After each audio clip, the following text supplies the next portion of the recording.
1930s. Medyo na lang sumikat in the 1950s after the war. And then that's why you have OD thinkers and philosophers. Sino dito mga taga-HR or personnel or academia? I'm sure you've heard of people like Blake and Newton. Alam niyo siguro yan, yung managerial grid. Diba yung mga leadership styles, mga ano pa, yung mga McGregor, Douglas McGregor, theory X and Y, things like that. So I think you're familiar with that. So those are all OD practitioners. But that was in the heydays of OD, 50s, 60s, no? 70s. But towards the late 70s and then 80s na, and then 90s na, we had somehow to redefine OD. Hence, the new version of OD is change management. Because now the focus really is not so much of just development, develop the organization, develop the company, develop the employees. Hindi, very reactive lang siya, static. Ito, change management is already a reaction to the changes na nangyayari, sabay-sabay. Sabay-sabay na nangyayari. That's why the new OD now is change management. It's a structured approach on how to deal with change. Pagbabago. Because pagbabago and the change is happening so fast and so often. Hindi yung malayo change, bago tapos hindi, gano'n, sunod-sunod, halos araw-araw may change. Kita niyo mga cellphone, bago ng bago, bumili ka ng bago last year, ngayon, lost ka. Di ba? You have to buy another cellphone, gano'n. Imagine. Computers, gano'n din. Ways of doing things. But yun na nga, let's not forget also about tradition. So that's also one thing that we should consider. Yun nga, yung leader na sinasabi. Dapat yung leader, hindi lang skill, pati leader rin. Heart is strong, so stick also to traditions and customs. Yan ang binabalance yan. Striking a balance. Okay. So OD, change management, basically the same. OD, an older version, the newer version is change management, dealing with change. Okay. Now, because of that, we can now go to the below. Yeah. Very. So at the center of the framework, I'm sure you've encountered the term framework, di ba? A conceptual framework. In other words, in one picture, kuha na yung big picture. Framework, okay. So the ASEAN Economic Integration, OD, change management is the same, no? Best practices. Why are we going to talk about OD and change management? Because now of the things that's happening, of the free flow of goods, services, manpower, people, investments, and capital. Okay? I even went to the extreme earlier. Sabi ko nga, baka one of these days, your son will marry a Koreana or a Thailand girl or an Indonesian and ganun din, and vice versa. No? So went to that extreme. Okay, on the ASEAN Economic Integration, we have here organizational analysis.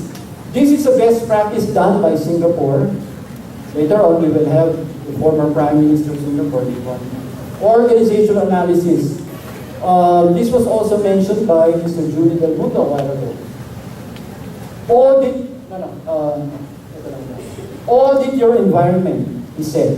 When you say audit the environment, it's really organizational analysis. Analyze your organization. Where you are good at, where you are weak, what are the opportunities. That's why this morning, during the business group, and then the academic group, and then the government group, we had a little activity to find out what are the opportunities, things that they can do to better improve their businesses, or if their government, to better improve their service to the business sector. Because really, we need to support the business sector, because the business sector is the engine of growth for economic activity. Okay. So, organizational analysis is one thing that should always be done if we want to do effective OD and change management. The topic this afternoon is really on OD and change management. That's the reason why I asked earlier, are you all HR practitioners, personnel department?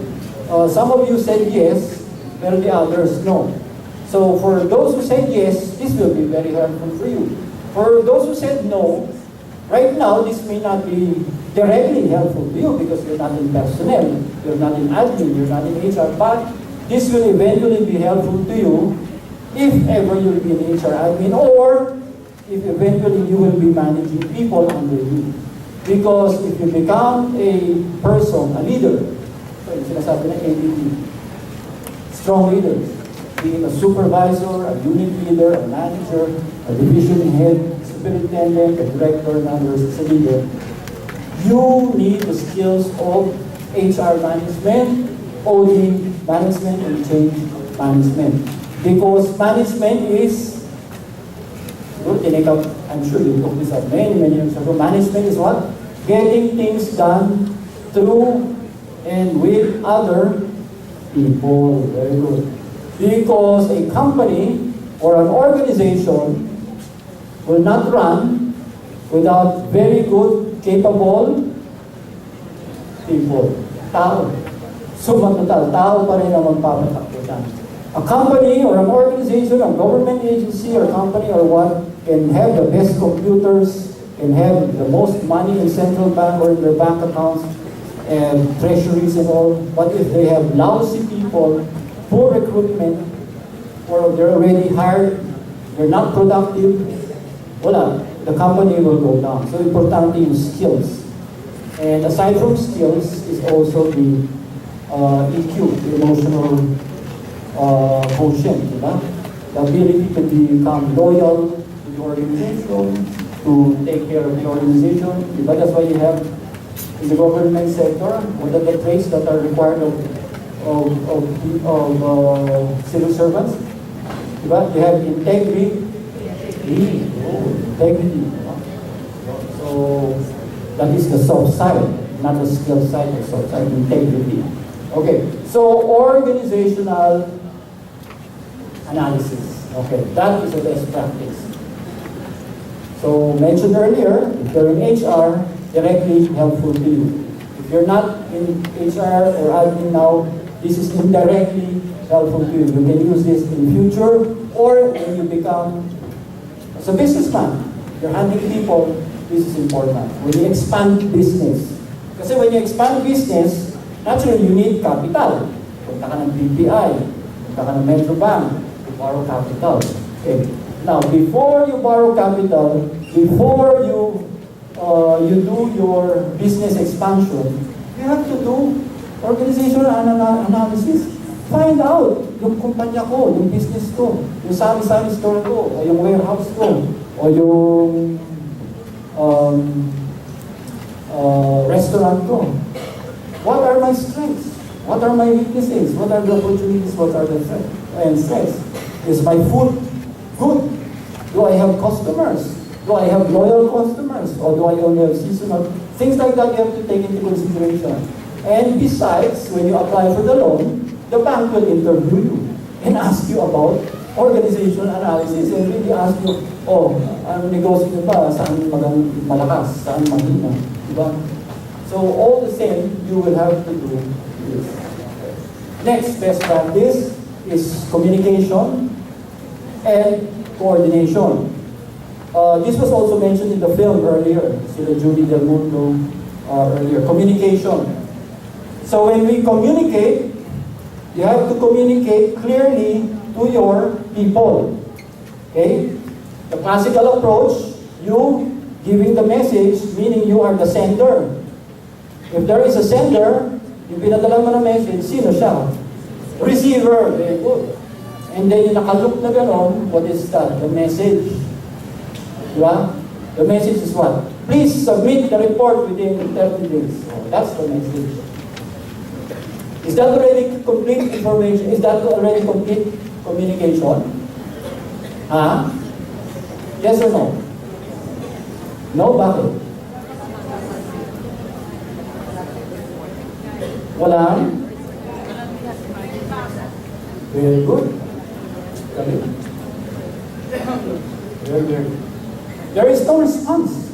Diba? Ang message was, submit the report within 30 days.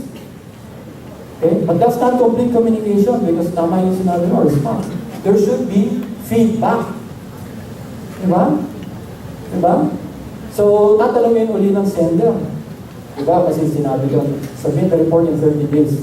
Tatanungin ng sender ulit. Naintindihan ba? Sasabihin ng receiver, yes. Sabi ng sender, sige nga, ulitin mo yung sinabi ko. Ano sa inyo ulit? Kamot ulo. Walang communication. Ibig sabihin wala lang nag-register, hindi naintindihan. Yung feedback, yun ang feedback, kamot ulo. Ibig sabihin there was a breakdown in communication. So when you say communication, it's sending the message to the receiver, but at the same time, getting the response known as feedback. Naintindihan ba? Especially when you do command, especially the important task to your people. Always ask for feedback.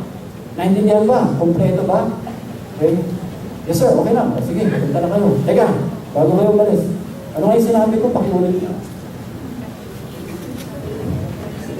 Okay, pagka yung tao niya hindi makapagsalita. Awanin. No? So, kung sabi niyo ulit, sige, ito yung message ha, submit the report in days. Ito yung gagawin. Okay. So yun, that's the only time when you have complete communication. There is a response, there is feedback.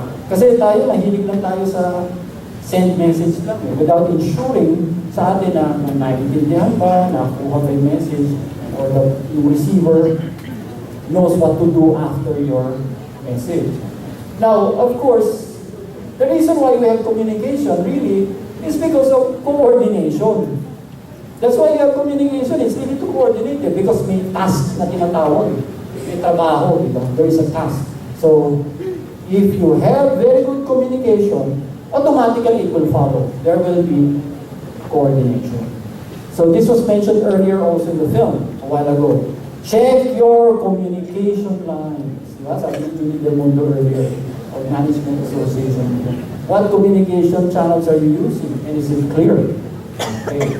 So communication lines natin ngayon is not only verbal, it's also written, it's also email. Kami naan. Halos araw-araw kong mag-email for this housing, no? So John, see the world is smaller now, no? Because of email, no? Because of text. Oh, yun ang mag-participate. Projector. So that's, hindi lang, we did not stop on communication. It was really coordination. Because it is to get the task done, to get the job done.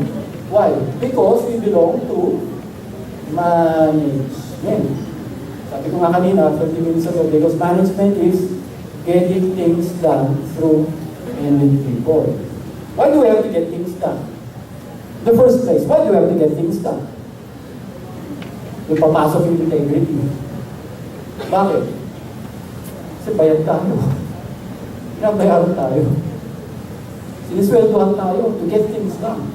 Diba? That's integrity in us now. Because we're being paid, so we have to do the job right. That's our integrity aspect now. That's our honor, code of honor. To do the job right, to do the job 101%. If it has to be within 30 days, in 30 days. You can do it in 29 days, 28 days, so much. Okay. So, communication, coordination. All that, naka-anchor sa integration. All these things will be needed in order for us to be very good in this ASEAN integration thing. Because if we don't do this, we will become a weak Philippine economy. Because ito lahat, we will use this on our people. Eh, sino ba magpapatakbo ng ekonomiya natin? The people. No? Agencies, governments, but more so really on businesses. And businesses also have to use this. Why? Because businessmen like Ayala, like Henry C., they have people. Diba? So they're also using this. Mind you, actually naman din kasi, I will tell you to history. OD and change management din naman kasi came from the private sector. It came from the discipline of companies like what is one of the biggest consumer companies in the world. You've heard of Procter and look, these are the pioneers in OD, the 40s and the 50s. And then change management. I was just lucky to have been there at the right time. What is per Time Magazine and Newsweek? What is the, what do they call us? The world's most recognizable brand? Meaning pumunta ka ng Africa, pumunta ka ng Alaska, pumunta ka ng Thailand, pumunta ka ng Bolivia. It's the world's, correct, it's Coca-Cola. It's the world's most recognizable brand. Kami naman sa Coke, we did this change management. We were one of the pioneers on the discipline of change management. Change management, earlier, as I said, really came from the discipline of OD. Kaya lang OD kasi is medyo academic, very, ano siya, very cerebral. A lot of theories na applicable naman. Pero it was really heavy on theory. That's why you have theory X and Y, McGregor, you have David Newton and others. Change management is the nitty-gritty, yung actual, the real thing, yung nakikita na sa kalye. So yung, so mas responsive na yung change management to the realities. Why? Change management especially was brought about by the events that happened in the 80s and then the 90s. Sige nga, sinong nakaka-recall, ano nangyari sa mga buhay natin in the 80s and the 90s? Of course, the 80s, aside from the mga Spandau Ballet, Duran-Duran, music, aside from that, yung aside from culture, yung what was happening in business. Sino ba ang presidente ng US noong 80s? Ronald Reagan. Diba?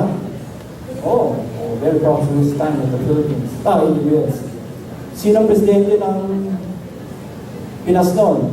Well, Marcos is there, and then kita ko rin na. Tama, yelo. Okay, so there. Yun, EDSA is a change. And so on. Pero Philippines lang yun. But globally, ang dami na nangyayaring changes. That's why change management is done. Who are from the banks here? Anyone here from the banks? Or financial institutions? Pag-ibig? SEC? Securities Exchange? Mga banks or what? Anyway, I'm sure you've heard of the term M&A. Merger and acquisition. In the 80s and 90s, ang daming mergers and acquisitions. Big companies buying smaller companies. Smaller companies banding together to form another company. Because of those mergers and acquisitions, may mga employees na umaakyat, may mga employees na nawawala, may mga employees na nadi-displace, hindi naman tatanggalin, kaya lang, ngayon hindi ka na finansa, sa purchasing ka na. So change yun. Imagine ang training niya, for 10 years, he's been doing accounting work, accounts payable, accounts receivable. Ngayon, gagawin niya ngayon. Purchasing na. Magsosource na siya ng supplier. Ang layo sa work niya. Pero at least hindi sa na-terminate o binayaran na lang. Diba? May trabaho. Pero bago na yung work niya. That is change. So all those things happened a lot in the 80s and in the 90s. And then it became faster and more frequent in the 90s and the 2000s because nga of the age of information. Kasi gumaganda rin ang technology. Diba? Gumaganda rin so bumibilis din ang bumibilis ng trabaho natin. Dati, ano tayo? WordStar, debates, Lotus, natandaan ito ba? Lotus, Lantern, debates, di ba? Para sa atin, nung 80s and 90s, yung nag-Spandau Ballet pa tayo, tsaka Duran-Duran, mabilis na yun. Pero now, ang pagal yun. You have to use MS Word na yung version talaga na ngayon. And then Excel, PowerPoint, and then MS Access pa yung iba. Di ba? And then 5 years from now, yung ginagawa natin yan, laos na. Baka hindi nga 5 years, baka 2 years from now. Iba na naman. O Ayun, change na naman. Sasabihin ng mga tao natin, o baka tayo na. Lipong ako. Gulo. Diba? If there is no change management program in place, but if there is a change management program in place, na ma-manage ngayon yung pagbabago. And this is how to manage it. If there is always communication, the manager or the leader communicates with the people, okay guys, this is what's going to happen. 2015, we will be bought by the Indonesians. Kunwari, ano tayo? Meralco. We will no longer be under the Lopez. Kasi Lopez yan, di ba? We will now be owned by the family of Salim. Indonesia. So, now, our people know. That's part of the change management. Communication. Para alam nila. Mag-isip na, okay, who is willing to stay? And who is already willing to say, parachute na ako. So that's change management. Kasi pag nag-parachute siya, magkakaroon ng vacancy. Pag nagkaroon ng vacancy, pwede sabihin ng new management, no, we will not hire a replacement. Yung bakante, ibibigay dun sa mga natira. So yung trabaho ng accountant, ngayon dagdag na. Accountant na siya, pero at the same time, admin, personal na. So that's part of change management. Now, if you don't have a change management program, magkakagulo talaga. And people will be disconnected. People will say, oh, what is happening to my company? What is happening? That's why the Japanese, they take this seriously. In the 80s, na maraming nawala na work in Japanese, no, some of them committed suicide. You probably read that sa Time Magazine. Because that's how they took it seriously. Unlike tayo, Filipino, tatawa na ako. Text pa. Pero lang, resilient, di ba? Which is also a plus factor. Pero wag lang tayo umasa sa ganun. Kailangan din may sistema, structured approach. Merong sistema. Kasi yung resilient, minsan, kumbaga sa Pacquiao, is chamba. Nakachamba, nasuntukan si Mayweather, kaya tumunta. Diba? Nachambahan na. Paano hindi nakachamba? So this one will increase our probability of success kasi may sistema. Meaning A plus B plus C plus D, and step by step. Otherwise, there will be a disconnect. And I tell you, as we move on to January, to April, to August, December, and then as we move on, ang dami pang changes mangyayari sa atin. That's why nga, Emperador. Singapore na. Laki ng Emperador. Singapore. Meralco, PLDT, Smart, Salim, Indonesia. Hotels, Philippines. Kami na, personal experience, Firestone, we were bought by Science in Thailand. So ako naman, natayaran na ako. Kasi yung post ko, wala na. Hindi na ako kukunin. So, palis na rin ako. Best friend ko yung post ko. Hindi, pag naong ko pa ko lang. What if yung wala kang manilima? Wala manilima yun. So, well, as you said, resilient, no? Pero hindi tayo pwedeng resilient all the time.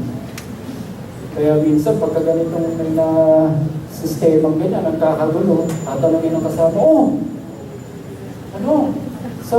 Salim group ka na pala? Salim ka na, hindi na ka pala sa loob eh, Salim. Ano sasagutin nung nasa Salim? Tatawa na lang siya, ha, discount lang yan. Hayahay. Yung mga commercial, hayahay. Discount lang. Okay. Pero minsan, mahirap umasa lang sa discount eh. So this one is a system. Now, third is the KRA's,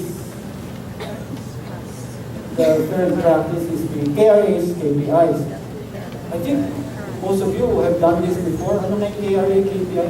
Key Result Areas.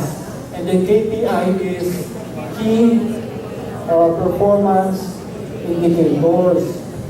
Okay. Ano? Kaumpisa pa lang natin kanina, ngayon ano oras na? Ang bilis ng change, no?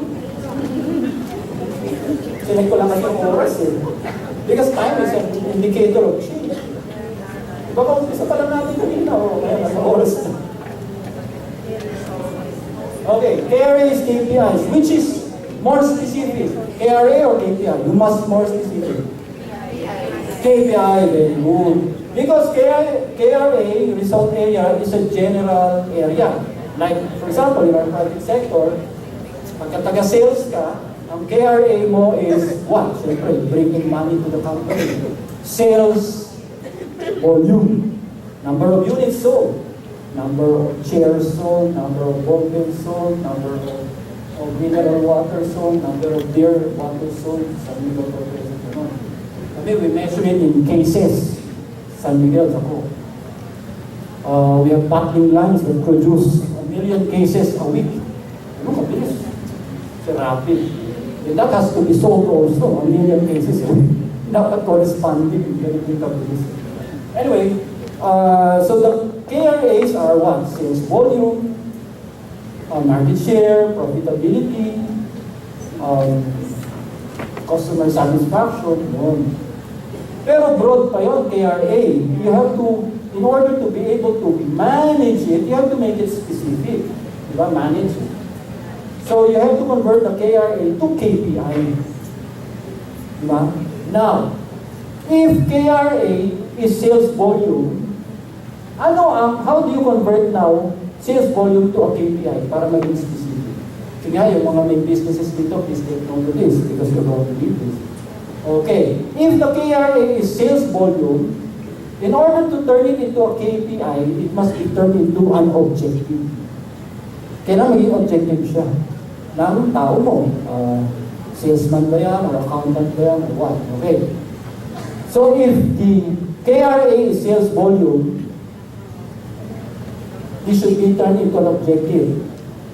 Number of cases or Wilkins sold in a month. Yun. That becomes now a KPI.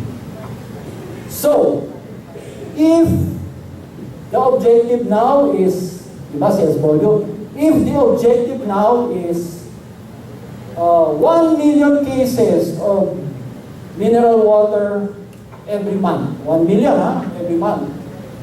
Yeah.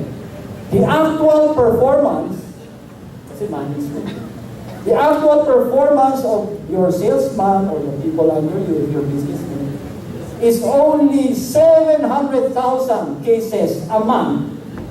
What is the objective? 1 million. Ano yung actual performance? 700,000 yung actual performance. Ano nga yun ang KPI rating niya? 70%. Very good.